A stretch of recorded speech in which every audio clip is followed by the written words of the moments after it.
नमस्कार दोस्तों, अभी हम इस वीडियो में क्लास 10th केमिस्ट्री का वीवीआई ऑब्जेक्टिव क्वेश्चन बताने वाले हैं। ये ऑब्जेक्टिव क्वेश्चन 100% एग्जाम में लड़ने वाला है, क्योंकि इसके पिछले साल मैंने जो क्वेश्चन बताया था ना, सारा क्वेश्चन हूबहू एकदम एग्जाम में लड़ा था। तो इस बार भी दोस्तों हम आपको जो क्वेश्चन बता रहे हैं ना, वो सारा क्वेश्चन एग्जाम में लड़ने वाला है। क्योंकि दोस्तों ना केमिस्ट्री का जो हम आज आपको क्वेश्चन बता रहे हैं ना, ये ऐसा क्वेश्चन है जो कि बार बार रिपीट करके यही सब क्वेश्चन पूछता है। जैसे कि आप देखिए यहाँ पर ये क्वेश्चन 22 के प्रथम पाल में पूछा, तो 16 में भी यही क्वेश्चन पूछा गया था, और यहाँ तक कि 25 का जो एग्ज़ाम हुआ उसमें भी यही क्वेश्चन पूछा गया था। मतलब कि ऐसा ही दोस्तों रिपीट कर करके क्वेश्चन आप लोगों से पूछा जाता है। तो अभी हम जो बता रहे हैं ना, उसको अच्छे से याद कर लीजिए, क्योंकि सारा क्वेश्चन इसी में से टकरा जाएगा। ठीक है, देखिए दोस्तों, आपका पहला नंबर ऑब्जेक्टिव क्वेश्चन है, प्रकृति में ऑक्सीजन का संतुलन कैसे बना रहता है? तो इसका बिल्कुल सही जवाब मिल जाएगा ऑप्शन नंबर बी, प्रकाश संश्लेषण के द्वारा प्रकृति में ऑक्सीजन का संतुलन बना रहता है। अगला क्वेश्चन है दूसरा नंबर, समीकरण CaCO3 जब टूटा है ना, तो CaO प्लस CO2 मतलब ना दो यौगिक का निर्माण किया है, और पूछा जा रहा है कि यह किस प्रकार की अभिक्रिया है। तो हम आपको दोस्तों वियोजन अभिक्रिया बताएं। वियोजन अभिक्रिया उसे कहते हैं जिसमें एक पदार्थ टूटकर दो या दो से अधिक नए पदार्थों में विभक्त हो जाता है, तो उसे हम लोग वियोजन अभिक्रिया कहते हैं। और वियोजन अभिक्रिया को हम लोग अपघटन अभिक्रिया भी बोलते हैं। तो वियोजन की जगह पर अगर ऑप्शन में अपघटन रहेगा तो अपघटन पर भी आप लोग टिक लगा सकते हैं।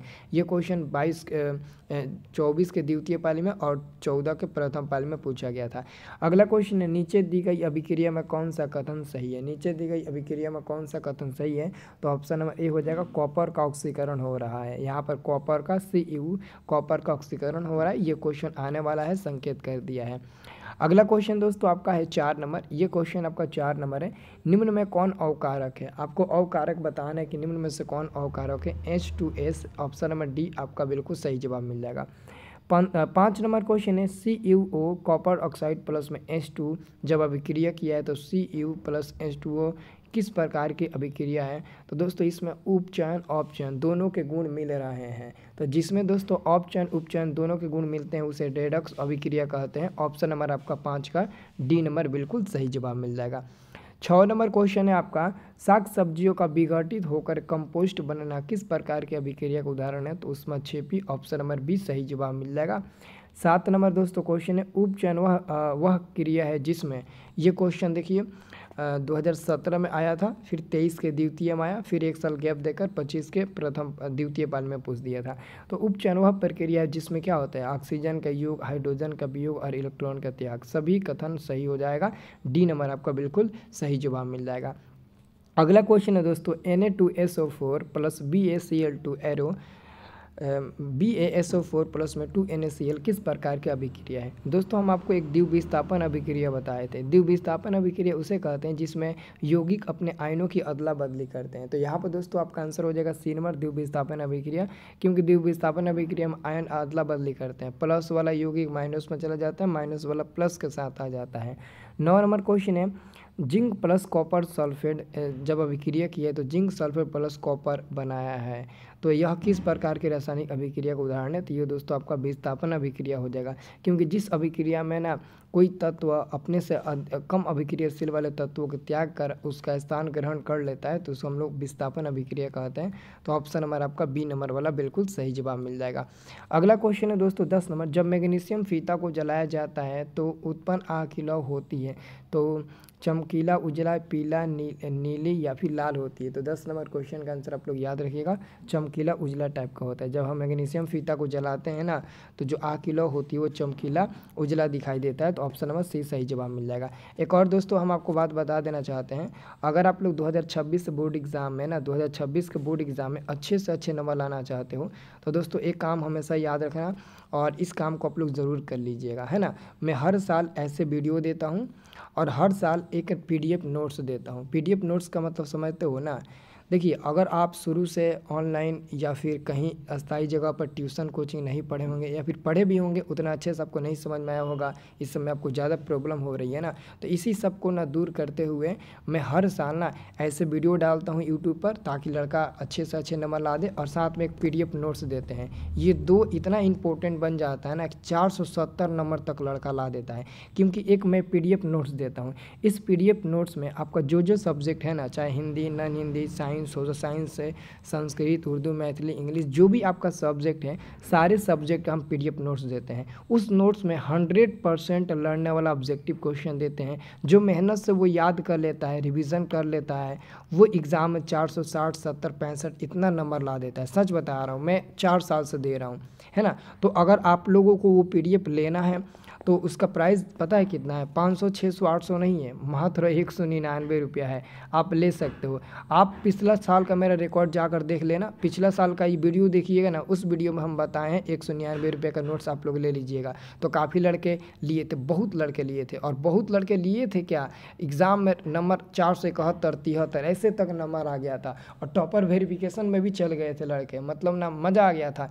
तो इस साल ना हम उससे दुगुना मेहनत करके आप लोगों को 100% लड़ाकू प्रश्न दे रहे हैं। तो अगर आपको चाहिए तो 199 रुपये पेमेंट करके ले सकते हो। देखो, लेने का प्रोसेस मैं बता देता हूँ, थोड़ा सा 1 मिनट आप समझ लीजिए लेने का प्रोसेस क्या है। आपके पास कोई भी मोबाइल हो, है ना, लेकिन अगर उसमें व्हाट्सअप चलता है तो आप ले सकते हो।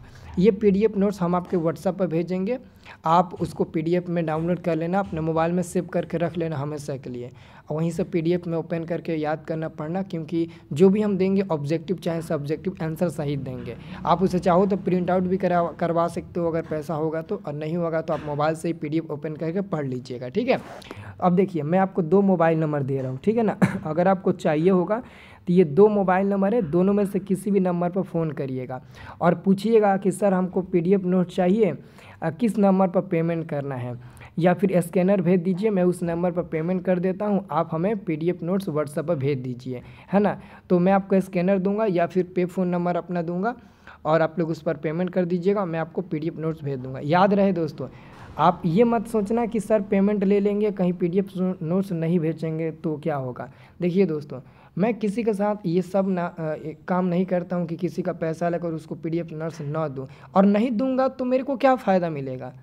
मैं पढ़ने वाला थोड़ी ना हूँ, मैं कसम से बोलता हूँ, मैं कभी भी ना इस सब के मामले में किसी के साथ धोखाधड़ी नहीं करता हूँ। मैं मेहनत करता हूँ, मेहनत से जो 100% लड़ाकू प्रश्न 3-4 महीने में तैयार करता हूँ, उसी का तो मैं इस समय फल लेना चाहता हूँ। लेकिन आप लोग गलत मत समझना, किसी के साथ कुछ नहीं होगा। सिंपल में हमारे पास फ़ोन करना, हमसे बात करना और PDF नोट्स ले लेना, कोई दिक्कत नहीं हो। कोई 199 रुपया के लिए अपना ईमान थोड़ी ना बेच देगा जी, ये भी तो आपको बात सोचना है ना। ठीक है बाबू, ले लीजिएगा, ठीक है। बाकी आगे चलिए, ये ऑब्जेक्टिव क्वेश्चन हम आपको बता देते हैं, आप लोग याद कर लीजिए, ठीक है। देखिए, 11 नंबर ऑब्जेक्टिव क्वेश्चन आपका है एक जांच प्रणाली में लिए गए विलयन में से एक लोहे की कील को डुबाया गया है। आधे घंटे बाद यह देखा गया है कि विलयन का रंग परिवर्तित हो चुका है। उस जांच प्रणाली में विलयन था, तो उस जांच प्रणाली में कौन सा विलयन था आपको याद रखना है, copper sulphate. Option number B सही जवाब मिल जाएगा। 12 नंबर क्वेश्चन है, रासायनिक अभिक्रिया के दौरान किसी पदार्थ में ऑक्सीजन का ह्रास कहलाता है। तो ऑक्सीजन का दोस्तों ह्रास पूछ रहा है ना, तो ऑप्शन नंबर आपका बी हो जाएगा, अपचयन कहलाता है। और ऑक्सीजन का योग और उपचयन कहलाता है, लेकिन ह्रास मतलब होता है कमी, है ना, तो अपचयन हो जाएगा, ऑप्शन नंबर बी। अगला क्वेश्चन है, रासायनिक अभिक्रिया में भाग लेने वाले पदार्थ को क्या कहते हैं, अभिकारक कहते हैं। ऑप्शन नंबर आपका हो जाएगा 13 का ए नंबर, रासायनिक अभिक्रिया में भाग लेने वाले पदार्थ को अभिकारक कहते हैं। 14 नंबर क्वेश्चन है, समीकरण H2 + O2 एरो 2 H2O ये एक प्रकार का संयोजन अभिक्रिया है, क्योंकि 2 पदार्थ संयोग करके एक नए पदार्थ का निर्माण किए हैं, तो संयोजन अभिक्रिया हो जाएगा। आपको याद रखना है दोस्तों, ऑप्शन नंबर ए सही जवाब मिल जाएगा। 15 नंबर क्वेश्चन है, रासायनिक अभिक्रिया के दौरान किसी पदार्थ में ऑक्सीजन का योग। तो रासायनिक अभिक्रिया में किसी भी पदार्थ में ऑक्सीजन का योग उपचयन कहलाता है, और ऑक्सीजन का मतलब कमी, ह्रास, अपचयन कहलाता है। तो उपचयन ऑप्शन नंबर बी हो जाएगा। निम्न में से कौन ऑक्सीकरण की क्रिया नहीं है, तो अवक्षेपण ऑक्सीकरण की क्रिया नहीं है, डी नंबर वाला सही जवाब मिल जाएगा। अगला क्वेश्चन है 17 नंबर, निम्न में से कौन विस्थापन अभिक्रिया का उदाहरण है। तो विस्थापन अभिक्रिया वही होगा जो अपने से कम अभिक्रियाशील वाले तत्वों को त्याग कर उसका स्थान ले लेगा। तो ऑप्शन नंबर सी में देखिए, कॉपर अपने से कम अभिक्रियाशील वाले तत्वों को त्याग दिया है, मतलब कि SO4 को हटा दिया है और उसके जगह पर सिंगल में अपना स्थान ले लिया है। अगला है दोस्तों 18 नंबर, सिल्वर क्लोराइड का रंग होता है। तो सिल्वर क्लोराइड का रंग श्वेत होता है, ऑप्शन नंबर डी सही जवाब मिल जाएगा। नेक्स्ट क्वेश्चन आपका 19 नंबर है दोस्तों, अभिक्रिया CaO + H2O से बना है CaOH का होल ट्वाइस। तो किस प्रकार की अभिक्रिया, तो ये भी संयोजन अभिक्रिया है, क्योंकि इसमें भी 2 पदार्थ संयोग करके एक नए पदार्थ का निर्माण किया है। अगला क्वेश्चन है सिल्वर आयोडाइड का रंग कैसा होता है? तो सिल्वर क्लोराइड का रंग श्वेत होता है, लेकिन सिल्वर आयोडाइड का रंग होता है पीला, याद रखना है। अगला क्वेश्चन 21 नंबर क्वेश्चन है निम्नलिखित में कौन युग्म एकल विस्थापन अभिक्रिया प्रदर्शित करता है? तो 21 नंबर क्वेश्चन का आपका सही उत्तर हो जाएगा ऑप्शन नंबर बी हो जाएगा AgNO3 एवं Cu। अगला क्वेश्चन आपका 22 नंबर जल के एक अणु में हाइड्रोजन एवं ऑक्सीजन के परमाणुओं की संख्या का अनुपात क्या है? तो सबसे पहले जल से पूछा है, तो जल का सूत्र होता है H2O। H में दोस्तों 2 गो परमाणु और ऑक्सीजन में एक को नहीं दिख रहा है, मतलब कि एगो छुपा हुआ है, तो 2:1 हो जाएगा, ऑप्शन नंबर 20 सही जवाब मिल जाएगा। अगला क्वेश्चन है श्वसन किस प्रकार की रासायनिक अभिक्रिया? ये दोस्तों क्वेश्चन ऑलरेडी इसी बार आया था, क्वेश्चन मजा आ गया था। तो श्वसन एक उपचयन अभिक्रिया है, ऑप्शन नंबर आपका सी नंबर सही जवाब मिल जाएगा। अगला क्वेश्चन है अभिक्रिया जिसमें आयनों का आदान प्रदान होता है। तो जिसमें आयनों का आदान प्रदान होता है, आयनों की अदला बदली होती है, उसे द्विविस्थापन अभिक्रिया कहते हैं। अगला क्वेश्चन है इथाइल अल्कोहल का व्यापारिक उत्पादन किस रासायनिक क्रिया द्वारा होता है? इथाइल अल्कोहल का व्यापारिक उत्पादन किस रासायनिक अभिक्रिया द्वारा होता है? तो 25 नंबर क्वेश्चन का ऑप्शन नंबर मिलेगा C number Q1, option number C सही जवाब मिल जाएगा। अगला क्वेश्चन है दोस्तों 26 नंबर कि निम्नलिखित अभिक्रिया में से कौन अपघटन की अभिक्रिया का एक उदाहरण है? अपघटन अभिक्रिया किसे कहते हैं? तो अपघटन अभिक्रिया उसे कहते हैं जिसमें एक पदार्थ टूटकर 2 या 2 से अधिक नए पदार्थों में विभक्त हो जाता है, उसे हम लोग कहते हैं, है ना। तो देखिएगा ऑप्शन नंबर आप डी को देखिए KClO3 एक पदार्थ है अकेले जो टूटा है तो 2 पदार्थों में विभक्त हो चुका है, तो आंसर आपका मिल जाएगा डी नंबर। अगला क्वेश्चन है वह अभिक्रिया जिसमें उत्पाद के बनने के साथ साथ ऊष्मा भी उत्पन्न होती है, तो उसे क्या कहते हैं? तो उसे हम लोग क्या कहते हैं? ऊष्माक्षेपी कहते हैं ना, उसे हम लोग ऊष्माक्षेपी कहते हैं। जिसमें उत्पाद के साथ साथ ऊष्मा भी उत्पन्न होती है, उसे ऊष्माक्षेपी रासायनिक अभिक्रिया कहते हैं, है ना। और दोस्तों 10 गो ऑब्जेक्टिव क्वेश्चन है, इसे भी देख लीजिए, इंपॉर्टेंट है। जैसे चीनी का रासायनिक सूत्र क्या है? तो चीनी का रासायनिक सूत्र C12H22O11 होता है, ऑप्शन नंबर आपका क्या हो जाएगा? तो सी नंबर वाला बिल्कुल सही जवाब मिल जाएगा। दूसरा नंबर क्वेश्चन है सल्फ्यूरिक अम्ल का रासायनिक सूत्र। दोस्तों सल्फ्यूरिक अम्ल का रासायनिक सूत्र होता है H2SO4, ऑप्शन नंबर बी में दिया गया है, तो बी नंबर वाला सही जवाब मिल जाएगा। ठीक है, अगला क्वेश्चन है आपका तीसरा नंबर नाइट्रोजन डाइऑक्साइड के धुएं का रंग होता है, तो भूरा होता है। नाइट्रोजन डाइऑक्साइड धुएं का रंग जो होता है ना, वो भूरा कलर का होता है। भूरा मतलब कि मिट्टी का कलर जो होता है ना, वैसा ही होता है। चौथा नंबर क्वेश्चन है आपका निम्नलिखित में से कौन समीकरण संतुलित नहीं है? तो निम्न में से कौन समीकरण संतुलित नहीं है? तो डी नंबर वाला संतुलित नहीं है, ध्यान से देख लीजिएगा। क्यों डी नंबर संतुलित नहीं है? क्योंकि देखिए यहाँ पर ऑक्सीजन 3 गो है, 3 में 2 में गुणा करेंगे 6 गो, तो ऑक्सीजन 6 गो मिल जाएगा, जबकि इधर 2 गो 4 गो 1 5 ही को ऑक्सीजन, इसलिए ये संतुलित नहीं है। पांचवा नंबर क्वेश्चन है खड़िया का रासायनिक सूत्र क्या होता है? तो CaCO3, ऑप्शन नंबर सी सही जवाब मिल जाएगा, यही खड़िया का रासायनिक सूत्र होता है। अगला क्वेश्चन है 6 नंबर ग्लूकोज का रासायनिक सूत्र क्या होता है? तो ग्लूकोज का रासायनिक सूत्र होता है C12H22O11, सी नंबर सही जवाब मिल जाएगा, C6H12O6, यही ग्लूकोज का रासायनिक सूत्र होता है। 8 नंबर क्वेश्चन है कली चूना का रासायनिक सूत्र क्या होता है? 7 नंबर, तो 7 नंबर क्वेश्चन का उत्तर हो जाएगा ऑप्शन नंबर बी CaO कली चूना का रासायनिक सूत्र होता है। 8वां नंबर क्वेश्चन है निम्नलिखित में कौन समीकरण संतुलित है? इसमें संतुलित बता देना है कौन संतुलित है।